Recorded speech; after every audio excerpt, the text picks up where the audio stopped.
Hello, welcome to another episode of Panning Leadership. This is Randy Hawes with the Sharpstone Group, and tonight we're going to talk about the ultimatum game. Now, the ultimatum game is a economic game that is used to understand interest-based positions in things.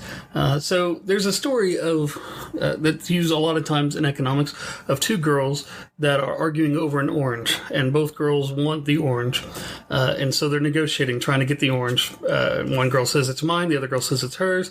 The mother takes the orange, cuts it in half, and hands it to both girls. And you would think that that satisfies the equation. However, the one girl peels off the rind and throws the orange away to use in baking, and the other girl takes and peels the rind and throws the rind away and uses it to make juice. And so if interest-based position had been explored, in other words, if the mother had said, hey, what do you guys want this orange for? And the one girl would say, well, I want to use the rind for baking, and the other one would say, well, I want to make juice, then they could have come to a different conclusion. They would have both had a full set of orange to use rather than each having half and wasting half. And so the idea is that what is important in a negotiation may not always be positional. It may be that there is a good way to reach an agreement in which both parties become satisfied. And the idea is to not assume that you know what the other party's objective is, to really actually try to understand from their perspective what the objective is. Let's have a brief word from a sponsor, and then we'll return with the ultimatum game. I want to take a moment to thank Anchor for providing this tool for us. It really does make it super easy to make a podcast. My first time making it, it went off without a hitch. They give you all the tools and everything that you need right from the start. It's free. There's no paywall where you have to go and get premium stuff just to do simple things like add background music or art or anything like that. They distribute it for you, so they'll package it up, help you package it up, push it out to Apple, to iTunes, to Spotify, to Google Podcasts, and many others. And then they'll help you set it up to where you can make money off of it. So why don't you join me and get to podcasting? Go download the Anchor app or go to anchor.fm to get started. Thank you. All right, welcome back. So game theory is something that was based on the work of John Nash, a Nobel laureate professor in economics. You might have seen the movie A Beautiful Mind, in which Russell Crowe plays the mathematician. Game theory is important because his work in economics was to understand the importance of interactions in which the results of a person's choice depend not only on his own behavior, but the choices of another person.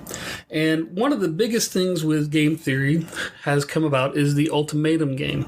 And the ultimatum game is simple. You go in and you offer a person, one, I will give you X amount of dollars, say $100,000. You have to decide how to split it. You can't keep all of it. You have to split it with person two.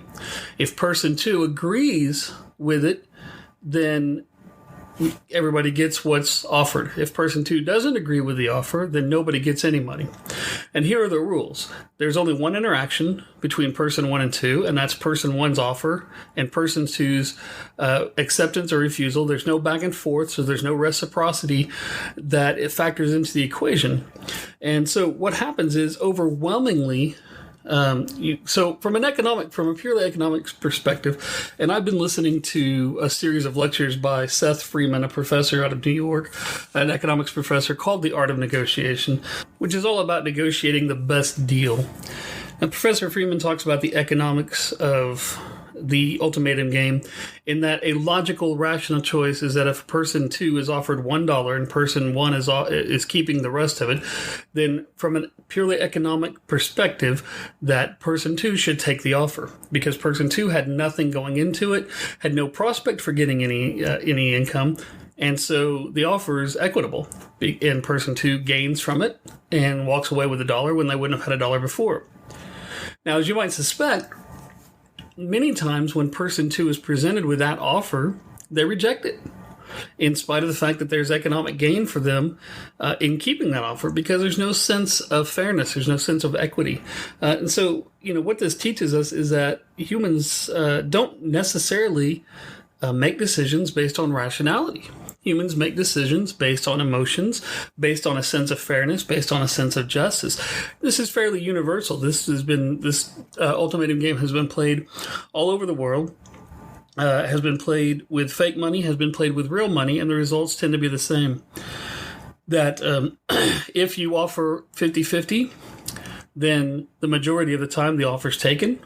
If you offer, say, 60-40, the majority of the time the offer's taken. 70-30, the offer's taken. But anything lower than that, and the amount of time that the offer is accepted starts to drop off drastically as the sense of fairness that the person has falls away. Another interesting take on it that Professor Freeman talks about is that if you say you have two job offers, and one job offer you get $100,000, but you have full knowledge that your peers in the office would be making, say, $120,000 for the same amount of work. Or you're offered $80,000 and with the full knowledge that all of your peers would be making $80,000. So presented with both of those choices, a majority of people actually choose to take the lower amount of money.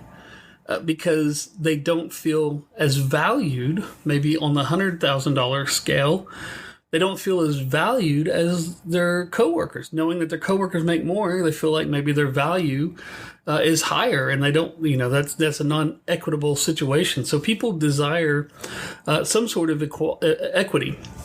And unfortunately, obviously we live in a broken world where there's nothing perfect and there is no absolute fairness. That there's always some inequity that's going to happen. But the point is that people desire this equitable arrangement. And when you go into a negotiating deal, figuring out how to be equitable with the other party is an essential skill to have in order to come out with the best deal. Now, there's two or three types of negotiation. One of them is called positional negotiation, and that is basically where one person takes a tack that it's my way or the highway. The only thing I'm considering in a positional base is my position, and each party comes into it with their position. And this is something that happens quite a bit, and you see it. There are times and places for it. Then the other one is called interest-based negotiation, and this is actually when one party takes into account what the other party's interests are. In 1959, Fidel Castro took power over the island of Cuba, and during that time allied himself with the Soviet Union. Now, in 1962, during 13 days in October of 1962, the U.S. and Soviet Union came the closest that there has been to a nuclear conflict. And during this time, it was because the Soviet Union, under Nikita Khrushchev, had placed nuclear missiles in Cuba. And the United States saw that obviously as a threat to national security, having nuclear missiles that close to the U.S. The Soviets saw that as the interest of keeping an ally secure and increasing their ability to strike. Now, the U.S. Realized that the Soviets needed a shipment to bring in one more shipment to arm the missiles and get them ready to fire. And so on October 22nd, President Kennedy notified the Americans about the presence of the missiles and that they had discovered it, that they were readying an invasion of Cuba, and that there was this standoff. And it was very tense. In fact, Robert McNamara, one of the generals, had said that he thought it was the last Saturday that he would ever see. So was quoted as saying that because there would have been a nuclear exchange. Had the United States gone ahead with the invasion, there would have been a nuclear exchange between the nations. There would have been an apocalypse. And so during this time, the assumption was that Khrushchev was willing to go to war, and that Khrushchev was not willing to back down, that there was no way that he would back down. And during the time in the Oval Office, Robert McNamara recalls that someone stands up and says, hey, let's think about this. His name was Llewellyn Thompson. I've actually lived with Nikita Khrushchev, and I understand him a little bit. And let's look at things from Khrushchev's perspective rather than just from our own perspective. In other words, let's empathize. In fact, Robert McNamara wrote a book called The Fog of War, and chapter 1 of that is empathize with your enemy. And so Llewellyn Thompson says, let's look at this from Khrushchev's point of view, and let's make it the assumption that there are alternatives other than going to war that Khrushchev is willing to see. Now, what is it that Khrushchev has to have after this agreement? Well, he's after the security of Cuba. He doesn't want there to be an invasion of Cuba. He doesn't want to look weak. At the time, in the Soviet Union, looking weak would be an easy way for the Politburo or for other parties in power to topple you, to get rid of you. And that didn't just mean losing an election like in the United States. That might mean the death of you and your family in the Soviet Union. So very, very serious to Nikita Khrushchev not to lose face. And so he explains this. They start to look at it and think about it and begin to explore options that would allow Khrushchev to have his win and to show strength at home, but would keep the primary interest of the United States in the forefront too. The primary interest of the United States wasn't to take over Cuba. The primary interest of the United States was not to have nuclear missiles right off of its shores and to not have the island nation that was so close to the United States be armed with first strike capabilities. And so they reach the negotiation. They go to the negotiation table, and Kennedy goes, here, if you will withdraw your missiles from Cuba, then I will promise not to invade Cuba. Later on, you find that Kennedy also agreed to withdraw some missiles from Turkey in a quid pro quo kind of arrangement, and that's not very easy for me to say. But anyways, this helped Khrushchev get what he needed. He was able to say, I prevented an invasion of Cuba. And he was able to use that in press and to go to his countrymen and say, I prevented the U.S. from invading Cuba. We reached this agreement and I stopped this, and the U.S. backed down from us. The U.S. got their primary goal. The missiles were withdrawn from Cuba, and there did not need to be an invasion.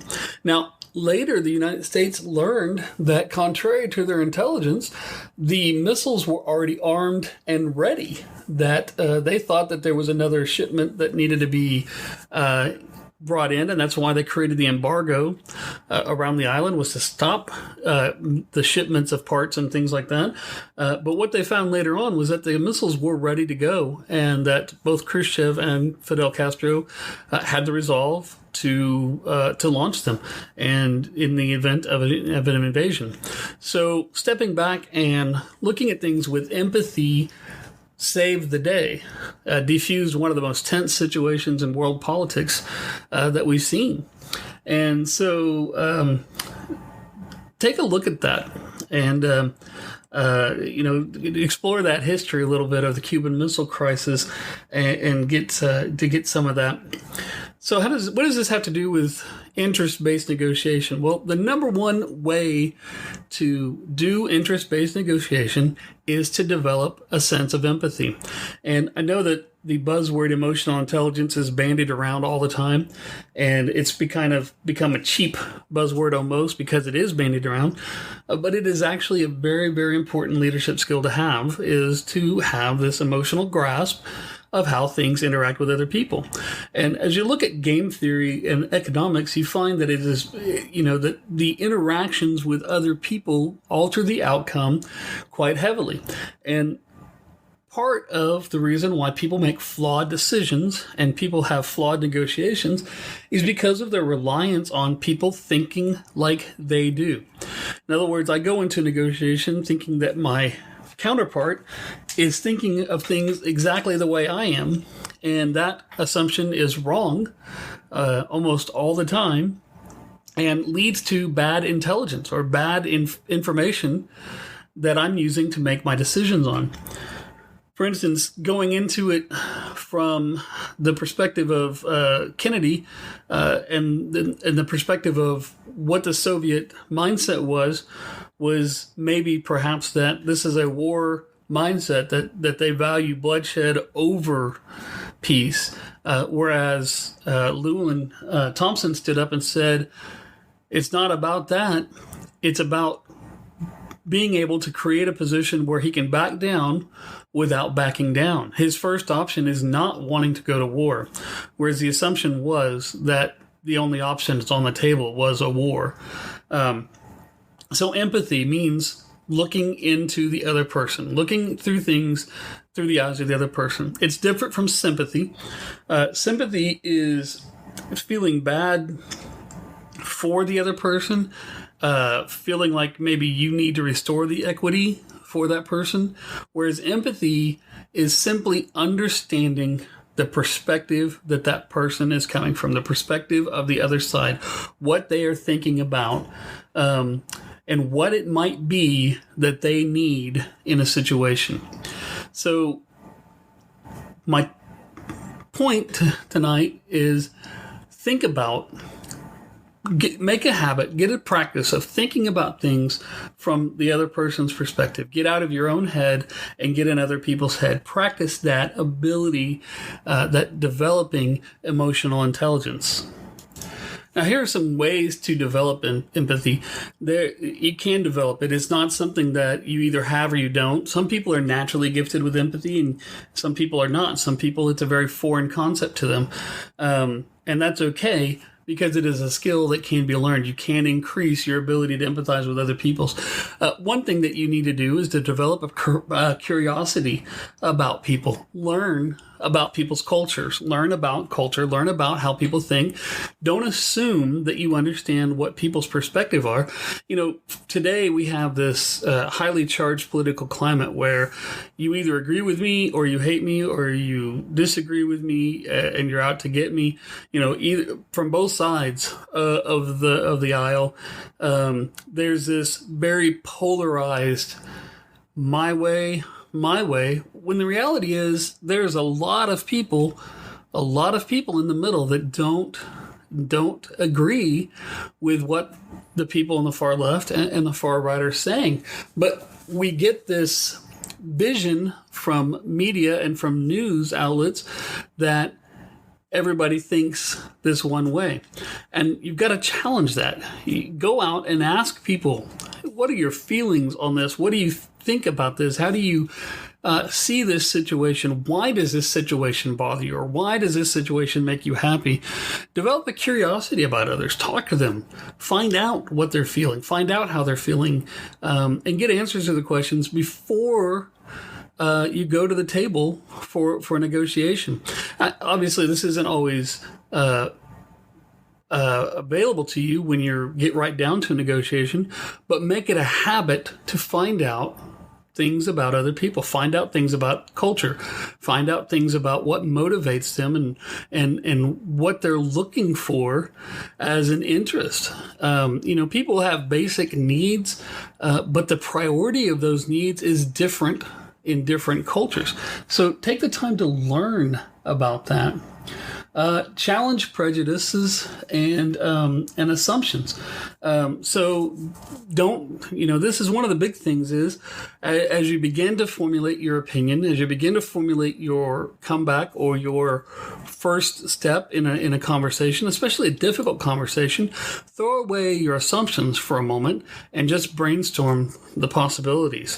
Think about it from that person's perspective. In other words, if you're going to have a bad conversation with somebody, that being a bad conversation, maybe it's an employee that's not performing up to snuff, and you need to tell them that they've got to improve or there's going to be some consequences. Or maybe you've put them on an improvement plan, but you're not seeing that improvement plan.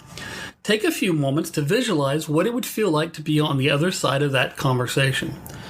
And to look at perhaps the employee's behavior and see if they feel, if there's a possibility that they might feel like they've been satisfying those requirements, and you're just not seeing that from your perspective, and it can change the way you go at it. Now, I'm not saying that if just because it might make people feel bad that you give them a free pass. That's not what I'm saying at all. I'm just simply saying challenge your assumptions as you go into that. Your assumption may be my employee is lazy and doesn't want to work.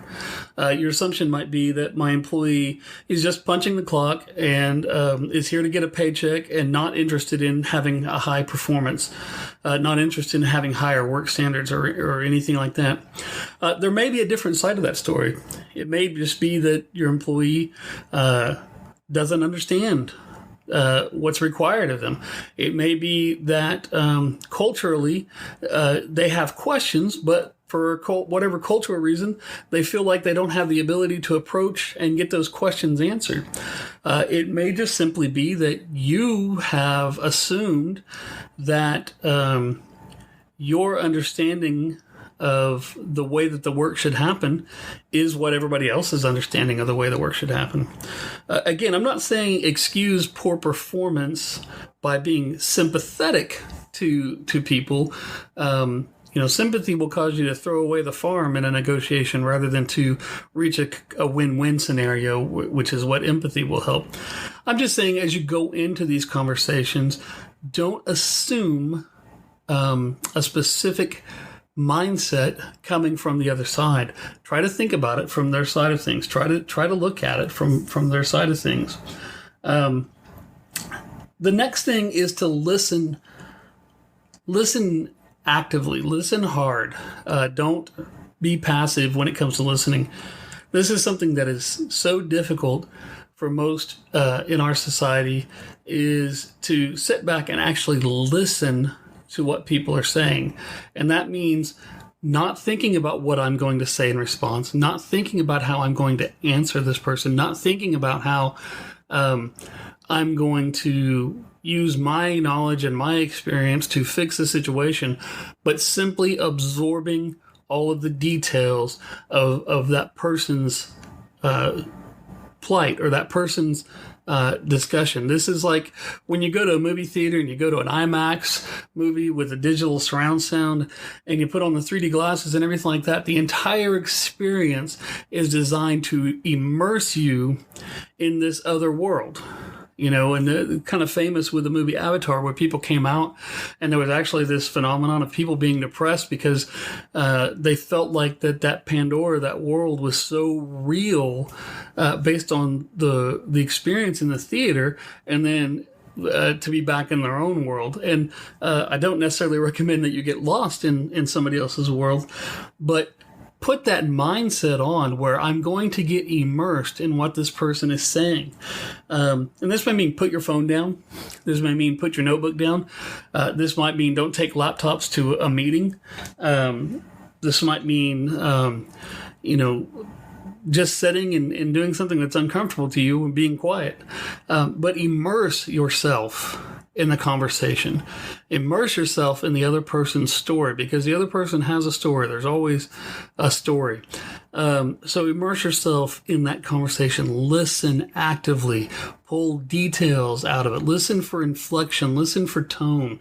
Listen to the points where a person might show pain or might show enthusiasm, or they might show anger. You can tell those things if you really dive in and listen to what they're saying. But if you don't, if you close yourself off, then you won't have any insight from that listening. And then the final thing I'd like to challenge you is to have an imagination. Develop a sense of imagination. Force yourself to do imaginative exercises so that you can become adept at thinking about situations that are from another perspective than where you're at. Write a character and think about how would this character do things.